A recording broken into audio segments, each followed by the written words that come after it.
everybody, and welcome back to the final part of the top 100 album series here at Music Meltdown. I decided to do this one a bit differently than the initial format I had planned out for the series. In this circumstance, I'm just going to be tackling the top 50 all at once as one big shoot. It's going to be a bit of a daunting task talking about 50 albums at once, so I might run through some of them a bit quicker than others, especially if they're albums that I've talked about in certain points beforehand. But with that being said, let's go ahead and kick right into this with number 50, which is going to be The Orange Juice by Orange Juice. For me, they're one of the greatest post-punk bands out there. I think Edwin Collins is a very underrated frontman. I love his sort of weird, almost bratty vocal style, extend with this almost a jangle pop edge, but you still have the flavor and feeling of a post-punk album. The opener, Lean Period, is excellent. Same with the Artesians, as well as Sand Fishing in New York. I think it's a really fun, sort of poppy post-punk affair that I think has a lot going for it, and I would highly recommend. Moving up from there at number 49, I'm going with the record Porcupine by Echo and the Bunnymen. My personal favorite album that Echo and the Bunnymen ever did. Just a really excellent post-punk record. The atmosphere across here is delightful. I love Ian McCulloch as a lyricist and a vocalist, and for me, this is his finest work. The drumming, per the usual, is sensational, and really, it's very greatly highlighted on tracks like Cutter, Clay, and one of my personal favorites, Closer, in Bluer Skies. One of the peaks of post-punk for me. Going up from there, I'm going to be talking about the album The Party by Andy Shaw. This is a very delightful, almost chamber pop, modern day take upon Baroque pop. This came out in 2016, a year that has several other albums showing up on here. And this is one of the finest, just tracks such as The Musician, Early to the Party. I love the way that this album just sort of plays into each other, one track after another. Hence the name The Party. This is sort of meant to be going across different storylines going on at the same party. And really, all of the songs are just really excellent. It's a beautiful listen, and I would highly recommend it. Going up from there, one of many appearances by this group, it's going to be the album Sleep Well Beast by The National. My lowest rated 5-star National album is still an incredible release. Of course, you have Matt Berninger, who is one of my all-time favorite lyricists. I think vocally he's very much on point. This one, they're experimenting a bit with more electronic styles. I think that it works into their sound very well, kind of adjacent to like what Bon Iver were doing at a similar time, but I wouldn't say as experimental. There's just plenty of excellent songs on here for the usual, the title track, as well as Born to Beg, being some of my highlights there. If you like The National, you're going to like the album, is kind of just as simply as I can describe it. Moving up from there, going into my lovely Amy Mann with her record Mental Illness. This came out in 2017, and it's a bit of her stay in folk music. In a lot of ways, I consider this her Joni Mitchell record, combining that really beautiful, mature, poetic lyricism with more laid back, sort of folky and somewhat arranged songs. For me, Patient Zero is the real highlight, but the closer, Poor Judge, as well, is fantastic. Amy's another one of those artists that if you like one album by them, you're more than likely going to like it all. So that's why she made it there. Going just above there, I have the record Yoshimi Battles the Pink Robots by the Flaming Lips, my personal favorite Flaming Lips albums. It really just takes what made the Soft Bulletin great, but I'd say goes a bit more theatrical, a bit more out there, very clearly a bit of a weird storyline that's weaved into certain points, but I don't really pay much attention to it. I just love the soundscape here. Wayne Coyne fits into it brilliantly. You have the title tracks, of course. It opens very well with Fight Test. Do You Realize it's a classic for a reason? And I've always adored Ego Tripping at the Gates of Hell. One of my personal favorite songs in general. Just love it. Going up from there, we're going to be talking about my personal favorite synth pop album ever, a genre that I like a lot, but albums-wise, doesn't quite always reach the mark. But for me, the apex of that is going to be Dare by the Human League. The Human League, of course, being well revered for their single, Don't You Want Me? After then, kind of iffy, and earlier records of theirs were a bit more experimental. This is where they sort of take in a bit of what was going on in post-punk, merging it with the very synthy, very icy synth pop sound that was going on. And it's really just delightful. Phil Oakey fits into the sound brilliantly. I love both of the female vocalists that accompany him. Of course, Don't You Want Me is a classic, but the track Seconds really just knocks me off my feet every time, explaining, I believe, the Kennedy shootings and how it took seconds. It's very on the nose with what it's saying, but I think that just goes across it brilliantly. There's other more fun synth pop songs, but there's an overcurrent of darkness across the record with tracks like Do or Die and The Things That Dreams Are Made Of. Just a really excellent album, in my opinion, and for me is the pinnacle of its genre. Just above there, I'm going with an album that really caught me off guard and I fell more and more in love with as I kept listening to. That is going to be the album The Real Ramona by the band Throwing Muses. Of course, Kristen Hirsch, as well as Tanya Donley, who would later form Belly. This is where they were starting to. They started out as a bit of a post-punk band, but had a bit of a jangle pop and sort of old feeling to them. This is where they really double down on just making some great alt rock with a very strong emphasis on catchiness and sort of memorability. I love the opener, Counting Backwards. I think Tanya Donley, as well as Kristen Hirsch, all across this record have some beautiful vocal performances. The only real slight issue I have with it is the track Golden Thing, which I think it's really short. It does kind of feel out of place in the track listing, but you have other amazing songs on here, like Graffiti. I've always loved Hook on Her Head as well, and the big song that I hear, Not Too Soon. Just a really outstanding album, my winner in 91. Going just above there, we're going back to a bit of country with my favorite country album, straight country album that is, going to be Sweetheart of the Rodeo by The Byrds. The Byrds, one of my all-time favorite 60s bands. They're just a ton of fun, and on this album, they team up with the always amazing Graham Parsons to just create some really out-of-the-park country music. You Ain't Going Nowhere, the opener. I love The Christian Life. You Don't Miss Your Water, You're Still on My Mind. Has plenty of their great Dylan covers. It has other cover songs as well. Very few originals across here, but they're able to really morph the songs and create, to me, is what is the most beautiful piece of country music ever put together. Well, I wouldn't say any of them in the band are necessarily fantastic singers. I say that they have just such a sense of earnestness and humility that it really just comes across beautifully to me. Really great stuff there. Going up from here, hitting number 41, I'm going to be talking about an album that I talked about a little bit earlier on the channel with Chris, going to be Hot Fuss by The Killers. Killers, I feel like, are a bit of a band that, despite their a fairly large following and fandom, I don't think get enough critical appraisal on here. You're basically mixing Interpol with Duran Duran and just seeing what works. It has a great sense of sort of indie intimacy to it while still having the absolute smash hits on it.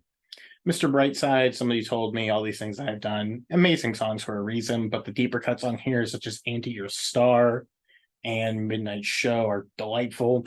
And on the version that I've always heard, closing with the track Glamorous Indie Rock and Roll, is really just a beautiful send-off, making it one of my favorite albums of all time, and number 41.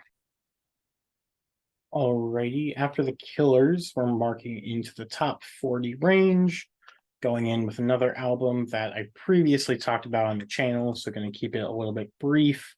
It's going to be the Plastic Ono Band by John Lennon. To me, just a really incredible, revealing story all across here, with John Lennon just spilling his guts out at every corner. The track Isolation is really the corner point of it, but I love the preachiness and just sort of darkness that was in John Lennon on a song like God or Mother. And Working Class Hero is really just a delight. It's a shame what Green Day did to it at that one live song. I understand why it's not for everybody, but I've always loved it. Going up from there, going with Weezer's Blue album, bit of an undeniable one here. One of the best in power pop history. Opening with My Name is Jonas, and you have the great singles such as Buddy Holly, Undone the Sweater Song, Say It Ain't So. Really, what makes this album come together for me, though, is the closer, Only in Dreams, which is 8 minutes long, and the way they build is really just unexpected for a band like this, and really brings the whole thing together in a way that you wouldn't have expected. But on the whole, though, it's just an incredibly fun listen and highly recommended, as all these will be. Going up from here, another album that I've discussed, it's going to be Peaceful as Hell by Black Dresses, the pinnacle of sort of noise pop and experimental hyper pop for me. A very LGBT album with both the members, I believe, being transgender, which love that. For me, it's just a really revealing, a really dark, and a really heavy album while having some incredibly catchy moments. It's really chaotic and really frantic. I love it a lot. The track Creep You is what I would definitely throw out there, but Angel Hair is as well just a hyper pop masterpiece. Going up from there, going to be another appearance by The National with their album High Violet. And while I definitely do prefer other national releases, I feel like High Violet is the one that sort of culminates as the best overall album by them. It feels the most fully formed and with the most album feeling to it. And just the songs are really delightful. It has the melancholic style that all of the national records do, but this one, it's just the track listing couldn't have been better engineered. With tracks like Afraid of Everyone, Blood Buzz Ohio, Conversation 16, it's filled with utterly delightful songs that I can't get enough of, like most national records. Going up from there, one that I talked about fairly recently on the channel, it's going to be Figure Eight by Elliott Smith. Elliott Smith, another one of those artists that were gone from us too soon. This is where I feel he really culminates fully, creating an absolutely lush and gorgeous set of indie pop, indie rock. However, it has such an intimacy and really a darkness to it that you can't just look away from. I think that these songs are incredibly well arranged and fit into Elliott's voice brilliantly, which is something that I don't think that always happened in his music, but on here it's delightful. The opener, Son of Sam, LA, Stupidity Tries, as well as songs like Can't Make a Sound, Wouldn't Mama Be Proud. It's just really delightful stuff, despite the darkness that obviously looms in Elliott's music. Going up from there, talking about the record Skylarking by XTC, one that I've been on the borderline a lot of times.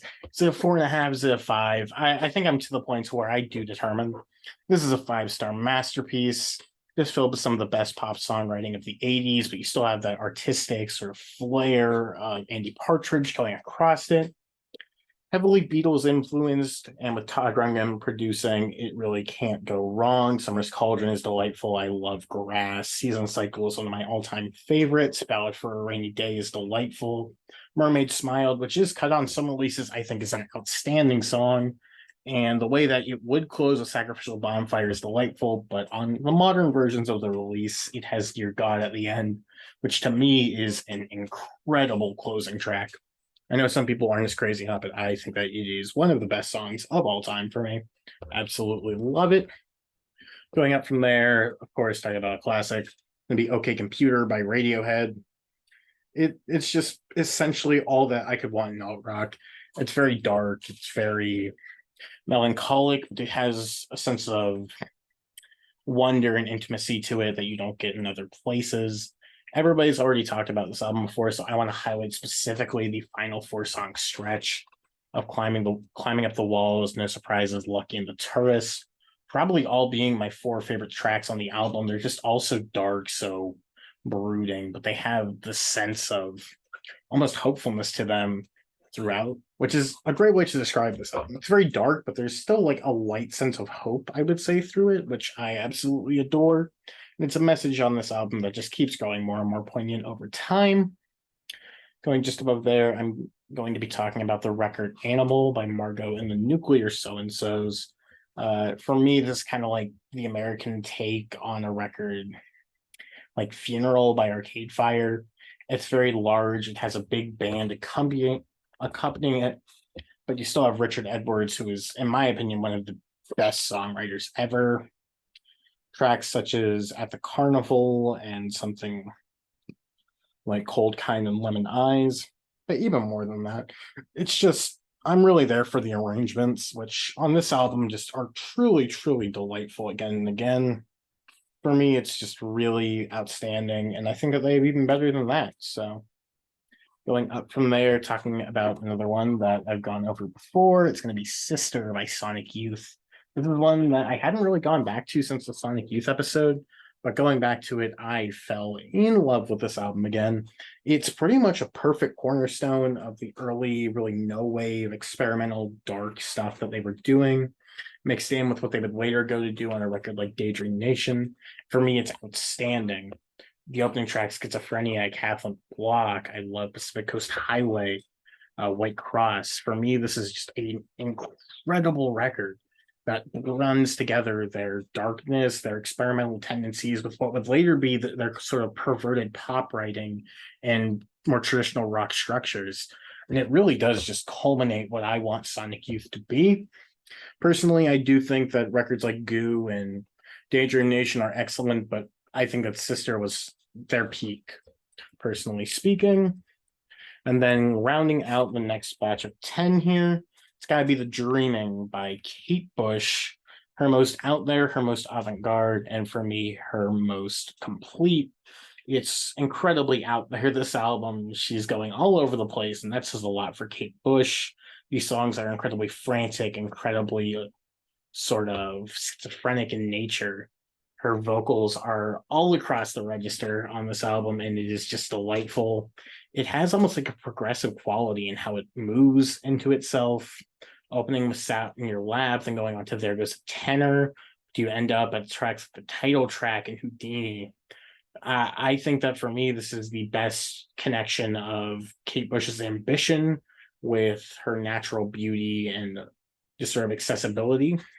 I'd say if you're able to get into her more avant-garde styles and you really like whenever Kate Bush pushes herself, this is definitely the pinnacle of that, which is why it rounds up to the next batch of 10 that we've discussed, number 31. Alrighty, directly following up Kate Bush here, I'm going with what may be my favorite double, technically triple album in general, and that's going to be All Things Must Pass by George Harrison. George's first proper studio record, and it just knocks it out of the park. These basically, for the majority of this album, if not all of the album, just being songs that he'd held onto time and time again, and it just blows me away the level of quality songs that these are. Opening with I'd Have You Anytime, then you have the delightful for some of My Sweet Ward, Wawa, Isn't It a Pity, and What Is Life, which is just insane that you have all of those back to back to back. Beware of Darkness, Apple Scruffs, the title track, I Dig Love, Are Dying. The closer here, Hear Me Lord, just knocks me off my feet. It's really George being able to properly express himself as an artist. You get to see what all makes George so different from the rest of the Beatles here. And for me, the songwriting is the pinnacle of what any of them would ever do. The songs here are just absolutely insane. I love them a lot. Going directly up from there, going from the Beatles to an artist that most people would say that I'm crazy to have above anything Beatles related, going with the album Parachutes by Coldplay. I know Coldplay are often joked about, their modern stuff simply just isn't very good, but the older period of Coldplay, especially those first two albums, I think are practically undeniable, with of course the debut for me being a 5-star masterpiece. The peak of sort of post-Britpop as a sound. This album, it's very intimate, it's very beautiful in its arrangements. I think these are very well written songs by Chris Martin and incredibly well performed. I love Shiver. Spies is outstanding. Of course, the chorus on Yellow is delightful. The verses I can do without, if I'm being honest, but the rest of the song is amazing. I love High Speed. We Never Change is beautiful. And the closer, Everything's Not Lost. To me, it's just a really gorgeous album front to back that I can listen to at basically any point. It's short, sweet, and really just delightful stuff. Going directly up from there, another appearance of the National, of course. It's going to be their record Boxer. This was whenever I initially went through the National discography, my favorite record by them. It's slightly fallen, but it's still fantastic. This is probably their most comparable to other indie acts, having a bit more of a tempo to it, a bit more groove. but you still have that sort of natural darkness and brooding nature of the National. And it's just really outstanding. The songs are continuing to grow from their point. I think this is a pretty big step up from Alligator to me. Uh, the best songs here being Apartment Story, which is the first National song I ever heard. I love Squalor Victoria. The opener Fake Empire is delightful. And I don't know, it's just one of their albums that really just front to back works the best for me. Going directly up from there is an album that has slowly been going down my ranks, but I still do love it a lot, notably due to the insane guitar playing of Bill Nelson. The Sunburst Finish by Bebop Deluxe. Bebop Deluxe, I think, are a band that just simply deserved way better than what they got, sort of falling into a bit of obscurity, but there are definitely people that do champion them. Bill Nelson's playing is just utterly absurd. His pop songwriting on this album is growing more and more. I'd, I've, I don't know. I feel like they're a band that it kind of gets lumped in with sort of the artier, proggier scene when they're far more akin to almost like new wave later on, but they're doing it with this glam rock style that I think lends such a unique quality to it.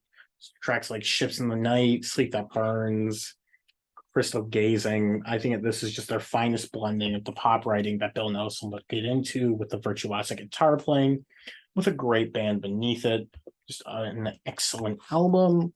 Another one up here, maybe a bit controversial of this being the only appearance of this artist, but I've always loved this release. It's going to be Meat is Murder by the Smiths, my favorite Smiths album by a fair margin. For me, this is just the Smiths borderline jamming front to back. They're an incredible band at this point. Of course, Morrissey over top of it with his very kind of cloying delivery, always kind of a bit theatrical to him. It's delightful. And I think that he just turns out some fantastic songs here. The opener, The Headmaster Ritual, is delightful. I love This Joke Isn't Funny Anymore, but I Wonder is amazing. I know some people aren't as into the title track, but I think it's delightful. I Want the One I Can't Have is one of the first songs by them I really, truly fell in love with. It's just an incredible release to me that I do think it's heavily overshadowed by the rest of the catalog being as strong as it is. But for me, it's been the one that's always connected on a deeper level than their other ones, despite me still loving the Smiths. Going up from there, an album that I don't think that many people really would think of that highly, but I've fallen in love with due to Taste Like Music's Jason being Pixel Revolt by John Vanderslice. Unfortunately, John Vanderslice isn't an artist I've been able to truly connect with that much outside of this album. But this album, I think, is just an indie pop masterpiece. The writing on here is sensational. The production, one of the keys to John Vanderslice as an artist is that he records everything analog, or at least at this point in his career he did, and it is just insane. The record sounds absolutely delightful. And on top of that, the songs are just crazy. Plymouth Rock, Exodus Damage, in the back, Dear Sarah Shoe, and Dead State Pacific, and as well the closer, CRC 7173 Affectionately. For me, John Vanderslice is just pouring out his heart on this album, performing the best songs of his career and the best sounding package that he would ever get. I highly recommend it because I feel like it's going to be one of the ones that's least known on here.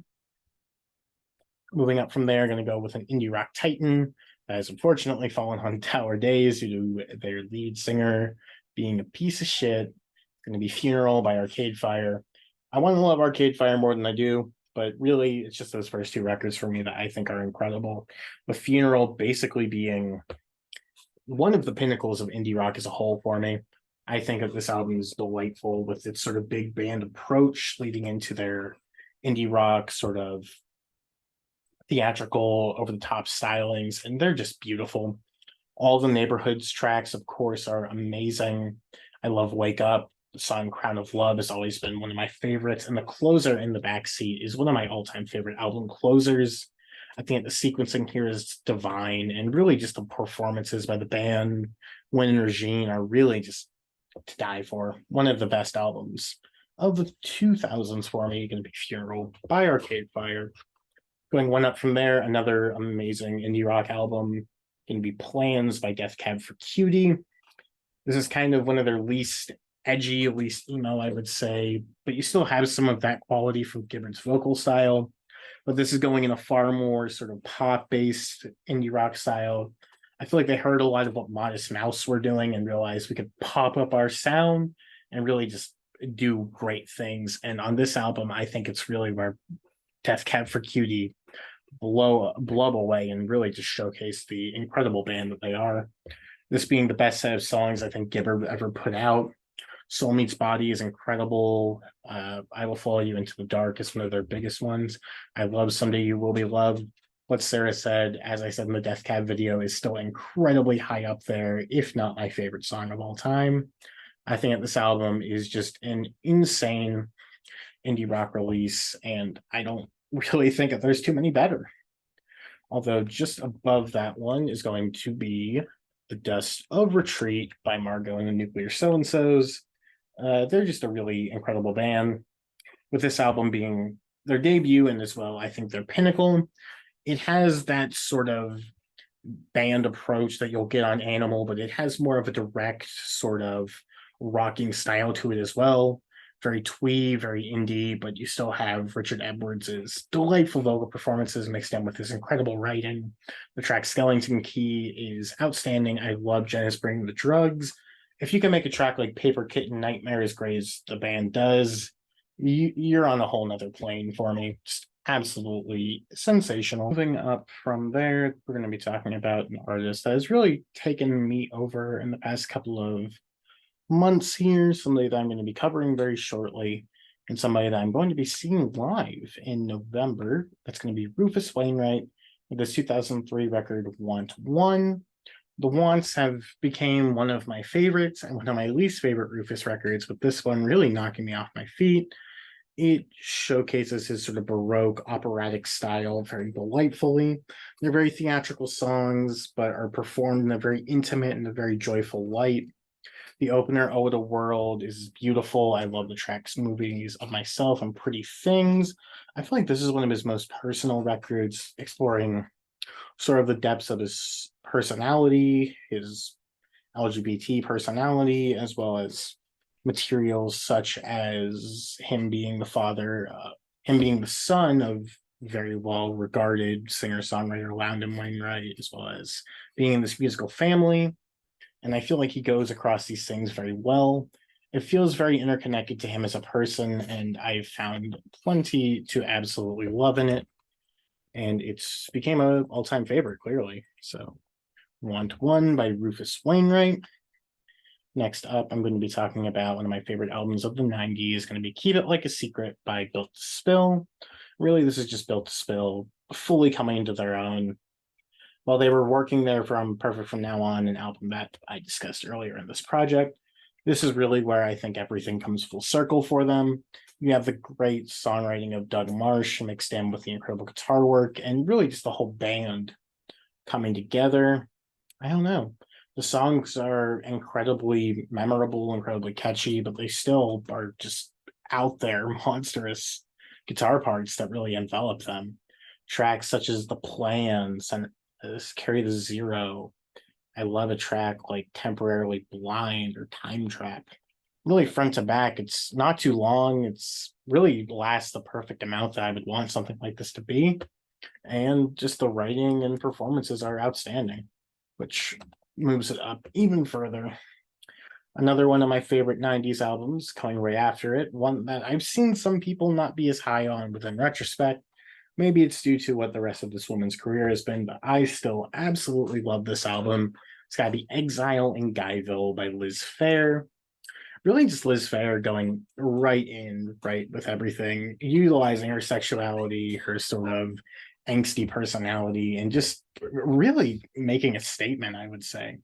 It's 18 songs of just, I would say, her brash style with a bit of a lo-fi production to it, and just very well written and performed tracks, which is really the mantra for me. I just want music to be incredibly well made. I want it to be somewhat intimate to the artist creating it, and in my opinion, just something that I can fall into while listening to it.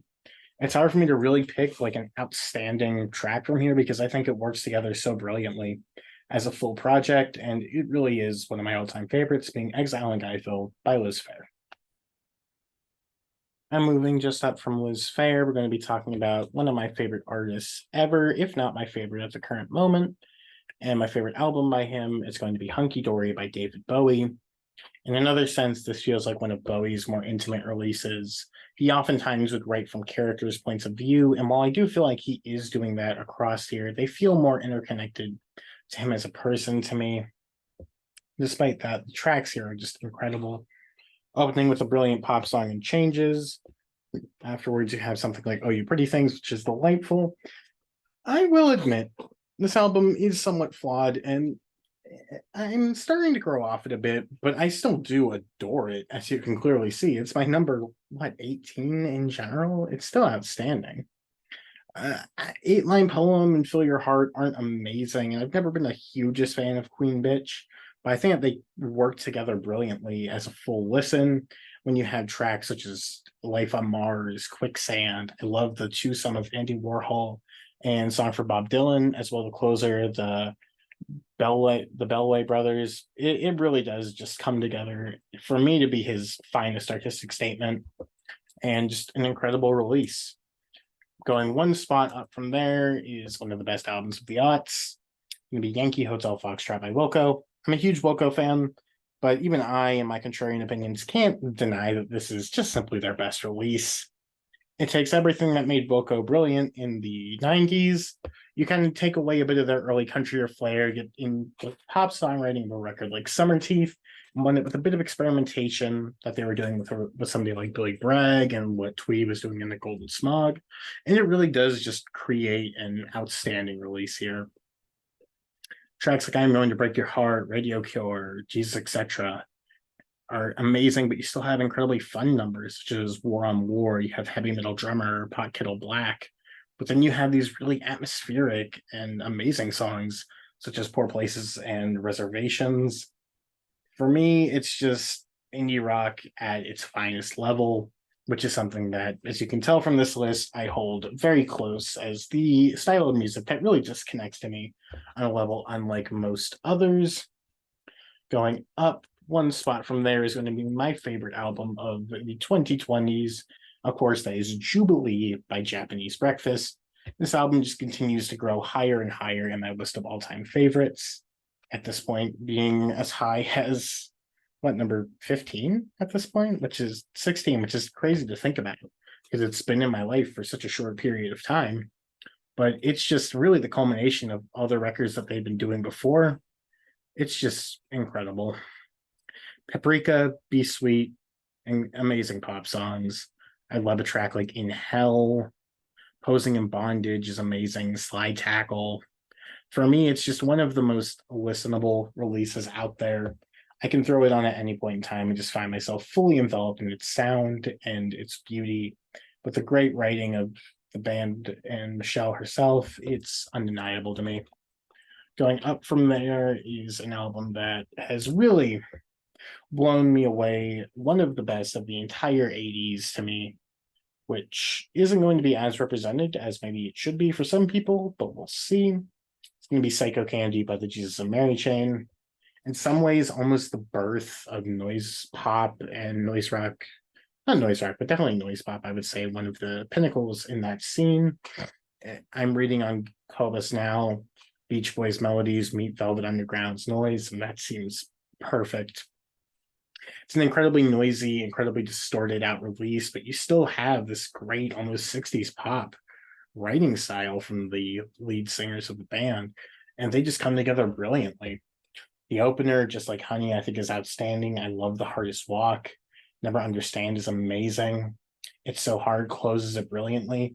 This album really is just 40 minutes of crazy feedback, heavy noise, and I'm here for every second of it because it's blended with incredible writing and wonderful performances underneath all of it.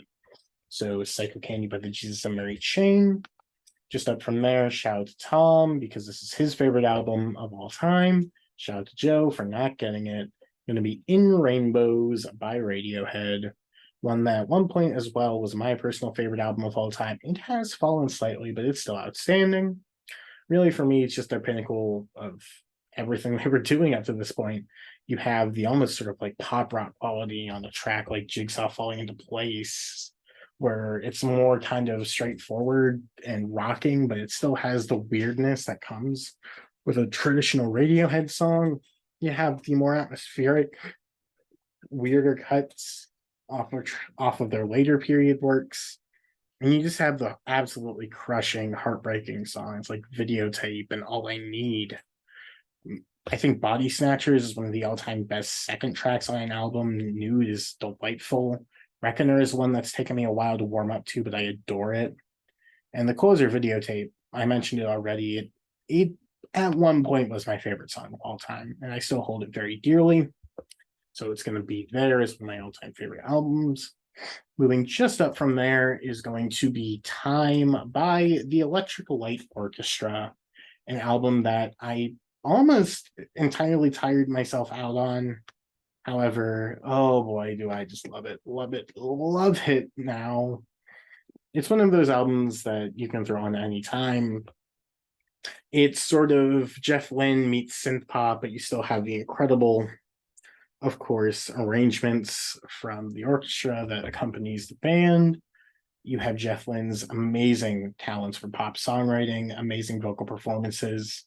And for me, it's just incredible. A track like Twilight, Ticket to the Moon, Another Heartbreaks. I've always adored Rain is Falling. The Lights Go Down as well as brilliant. And I love at the end that you almost get like this 50s rock homage with tracks like Hold On Tight and 21st Century Man.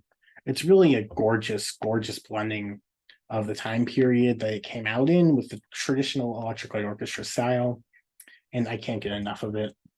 Going one record up from there on the list, going to be one of my absolute 90s classics, an album that I think gets way too much shit from an artist that gets too much. For me, it's got to be August and Everything After by the Counting Crows. I love the Counting Crows. They're an absolutely spectacular band, and this one is just amazing. It has Adam Duritz's best writing combined with the rootsier styles that they started out with on this. It feels very authentic, very much coming from the heart, what they're doing across here. And I can't get enough of it. Songs like Round Here, Mr. Jones became classics for a reason. I love a track such as Omaha, but then you have heart-tugging numbers like And It Begins and Sullivan Street. And it closes out incredibly with A Murder of One, really lending this hopefulness to the album that I wouldn't necessarily say feels fully deserved, but I don't complain about it one bit. It's an amazing album that heavily borrows from one band that places just a spot above it, being the band with their 1960s classic Music from Big Pink. I don't know. This used to be a top 10 album for me all time. It's fallen slightly, but I don't think you do roots rock better than this. It's just incredible, incredible music. Of course, they were the backing band for Bob Dylan, which you have to expect just amazing material after that.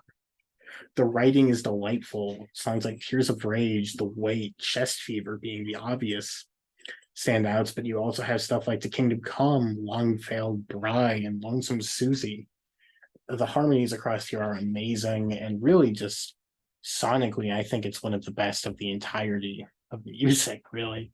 It's an album that I can't get enough of, which is something I feel like I'm reiterating a lot of what I'm saying about these albums, but it's just because that's how I feel about them, because I think that these are incredible releases. So that, however, we have reached it into the top 10 albums.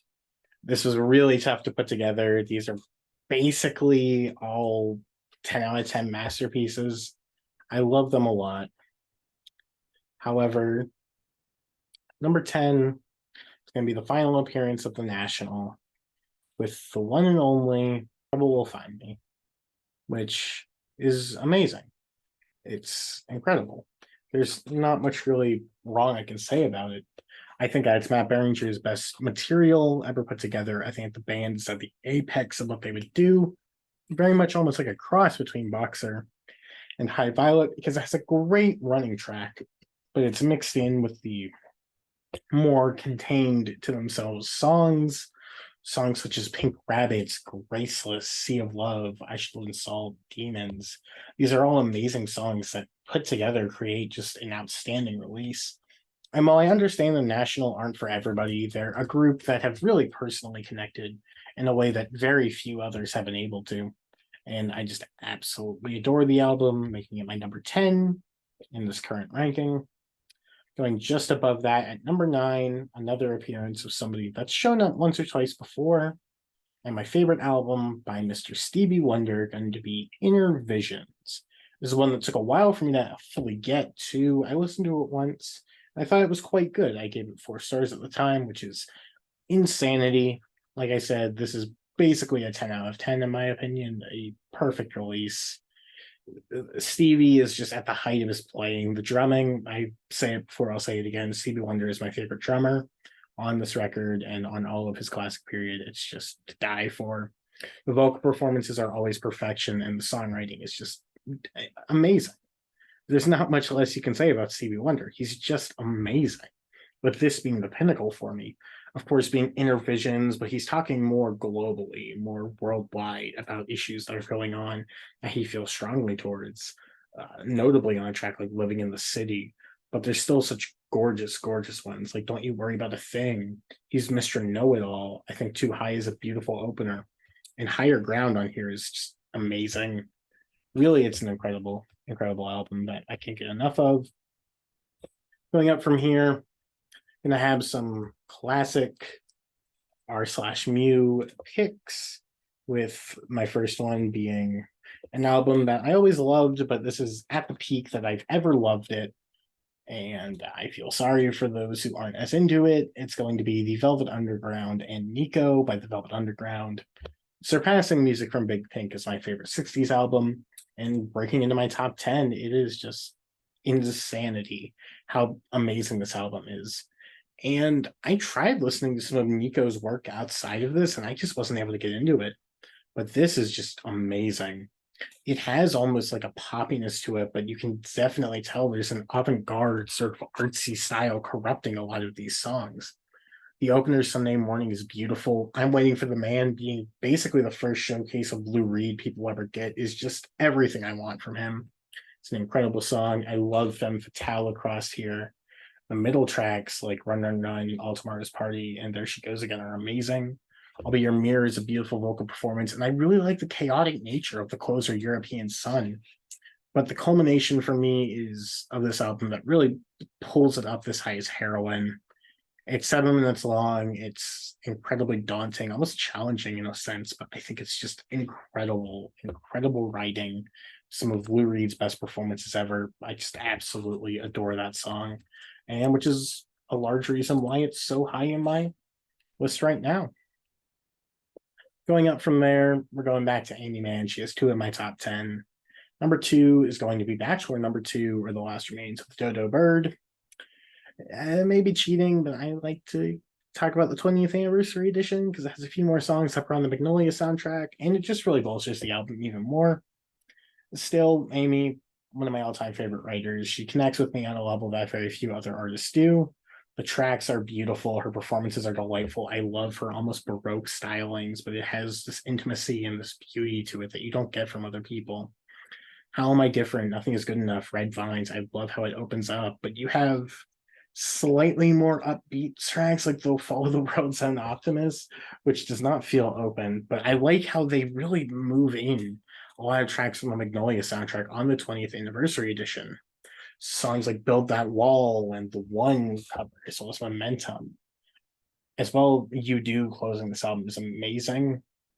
Wise Up, of course, is another delightful one. And Save Me is what many people review as her best song. It is an amazing one. I love Amy Mann. This is one of my favorite albums ever, obviously. And I just can't get enough of her sound. Hence why I have it so, so high. Going up from here, the record just missing my top 5 is an album that I don't think anybody else would have nearly as high as me. I'm going with the album Nashville by Josh Rouse. Josh Rouse is an artist that once again, I connect with very strongly. His music and his sort of natural melodies and performance. This is him adding almost like a slight country flavor to it. It's a bit alt country, a bit Americana, and it's just gorgeous. It blends in with his traditional indie pop stylings incredibly. I think that the writing across here is beautiful. I love It's the Nighttime. Carolina is an incredible song. Same with My Love Is Gone. It closes brilliantly with life. It's very short. It's only 40 minutes long, but it feels longer than that because these songs are just amazing little vignettes almost. It's really gorgeous and lush sounding. But it has a sense of unity across it, despite them all feeling very self-contained. And really, Josh's vocal performances bring it all together. It's an amazing release that I have absolutely fallen in love with shortly and firmly. I've heard it at least like 4 times at this point. Absolutely amazing stuff. Nashville by Josh Rouse. Now we move into my top 5 albums that at this point I feel fairly confident. I feel like there could be a lot of movement with some of the albums I put below here, but this top 5, at least at this moment, it feels very right to me. I adore all of these releases. At number 5 is an album that really, once again, something that connects all these albums is just how much personal connection and how much investment I pull in every time I listen to these albums. And really, number 5 could be number 1. I love them all to a certain degree. That is very strong, of course. At number 5, I'm going with Historium by Lucy Dacus. Lucy Dacus, of course, most well known at this point for her involvement in the Boy Genius project. But this solo record of hers, I think, usurps anything that she's done with them and anything else there. It just crushes me every time I hear it. I haven't been able to showcase the whole list yet, but whenever I made my top singers list for Taste Like Music, I put Lucy Dacus at number 1, if only for this album, which I think is possibly the greatest vocal record of all time. I think that Lucy sounds amazing across all of these songs. And lyrically, I think of this album as borderline unmatched. I adore Night Shift. Addictions is fantastic. Non-Believer blows me away every time I hear it. Yours and Mine is delightful. Body to Flame is the song that first showcased her to me. And I swear that song alone basically entirely shifted my musical landscape to be so much more focused on singer-songwriters. And the way that it closes out with Pillar of Truth and the title track Historians, it really just blows me away every time I hear it. And the fact that it's only at number 5, just it feels low, but I adore the album so much all the same. Going just up from there, another very, very sort of right music core record, but one that I continue to love more and more every time I hear it. It's going to be In the Aeroplane Over the Sea by Neutral Milk Hotel. I know, very basic, very generic. I don't care. It just blows me away. Very few indie rock albums really sound like this. It has a great blending of folk, sort of, and lo-fi messiness to it. But Jeff Magnum really pulls it all together with his incredibly, incredibly out there vocal performances, which I understand why, but I just adore his style across here. It's another one of my favorite vocal records just because Jeff Magnum is going all over the place and I love it. The tracks here I think are brilliantly written and I love the lo-fi quality of this with the brass instrumentation. It really gives everything such a unique and sort of intimate quality that you don't get on other releases, I would say. The opener, King of Carrot Flowers, part 1, going into parts 2 and 3 is amazing. The title track blows me away every time I've heard it. I adore Two-Headed Boy.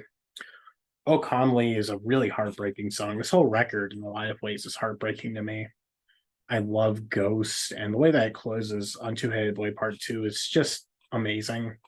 For me, if you haven't heard this album before, I absolutely implore you to check it out. Even if it doesn't necessarily connect to you in the way that it does for myself and many others, I think it's just an imperative record that you need to listen to at least once to really fully get the most out of what music is to me. And my number 3, the top 3, Metal Positions. This is an album that continues to grow more and more. I mourn over its loss today in a server that we're doing ranking down the albums of Elvis Costello. it's going to be Imperial Bedroom. Imperial Bedroom for me is just everything that I want Elvis Costello to do. It has this incredible writing, but it's mixed in with this luscious performances and really is the start of him utilizing stronger arrangements and more intricate performances to really elevate his writing, which of course is just absolutely mind blowing that such amazing songs could be written by just one man, basically. The opener, Beyond Belief, is amazing. Shabby Doll blows me away. I absolutely adore Man Out of Time. Anything Every Home is an incredible pop tune alongside Human Hands. Pigeon English is a ton of fun. The closer, Town Crier, is delightful. Really front to back. I don't think that Elvis was able to put out a record that even compares to this one. He's an incredible writer, but this is really where everything comes together. The band is at the height of their playing. This is just at their trust in them experimenting on the country album, Almost Blue, and it really showcases their versatility across this 15-track, 50-minute album that in many ways is just a magnum opus of pop music as a whole. It's really amazing and blows me away that it could be so low, but it just kind of showcases the brilliance of Elvis Costello and how much I love that one. So number 3, Imperial Bedroom. My top 2, this is incredibly tough for me. I pretty much knew going into this what my top 2 were going to be. It really does just boil down to which one I'm going with. However, I think around a month ago, I fully determined what would be number 1 and what would be number 2. So sadly, Amy has to settle for second best with her finest work for me, which is the album Lost in Space. This is the pinnacle of singer-songwriters to me. I think that Amy is able to pour herself out on this record in a way that she wasn't able to on other releases. It feels incredibly intimate to her while still having this wide-reaching appeal. I find myself just falling deeply into the sounds of this record. Of course, Amy has these lush, gorgeous arrangements to accompany her admittedly somewhat monotone vocal styles, but she's just able to utilize her deeper and more neutral tone in a beautiful way, I think, all across here. And really, the tracks just move one to one. I adore the opener, Humpty Dumpty. High on Sunday 51 is incredible. I love how This Is How It Goes plays out. You get a more rocking number with something like Pavlov's Bell in the middle, which is incredible. I love Invisible Ink, and the way that it closes out in The Moth and It's Not might be some of my favorite album closes of all time. This album to me just speaks on a level that very few others can. It, for the longest time, was my number 1. I cannot get enough and praise it enough as I have now. But my number 1, I don't know, it feels off, but at the same time, really thinking it over, I have to put it number 1. Somebody who hasn't shown up on this list at all until now. It has to be Let It Be by The Replacements. The Replacements, I think, are a band that oftentimes got held back by the time period in which they came out. None of their records sound fantastic, but it seemed like past Let It Be, they were growing and evolving in the sense that maybe their production should have in some ways, but Let It Be, it really is just a perfect culmination of what they were doing up to this point. It's 80s rock in a nutshell. It's very intimate, it's very raw, it's very dirty, but it has this sense of almost beauty to it in certain songs. Paul Westerberg, several of the greatest songs ever written, I think, are on here alone. Androgynous, if not What Sarah Said, there's a very, very strong chance that's my favorite song ever. I don't know, it's just so personally impactful. I know it's not the same thing, but me being a trans woman, I feel very strongly to the message of the song. It really, truly connects in a way that most don't. But then you still have even more incredible songs. Unsatisfied, I love seeing their video. An Answering Machine, but that's nothing to slouch at the more straight ahead rock songs on here, because I think that this is at its core just an absolutely perfect rock album. I love the opener, I Will Dare. Favorite Thing is great immediately after it. We're Coming Out has such energy and such passion thrown into it. Even the sort of more jokey, tossed off numbers are just pinnacle to the album's success, where Tommy gets his tonsils taken out and Gary's got a boner. 16 Blue is incredibly heart tugging for me, and their cover of Black Diamond by Kiss absolutely shits all over anything Kiss ever tried to do. For me, it's an album that in many ways has perfected what I want in rock as a style, and even more than that is really just the pinnacle of what I want from music, making it my number one favorite album. Let It Be by The Replacements. This is a fun project. I'm glad that I did it, and I really hope that you all enjoyed this. I'm gonna pull up the whole top 100 right now. That being said, I hope that you all had a great time watching this, and I'll see you in the next review. Bye.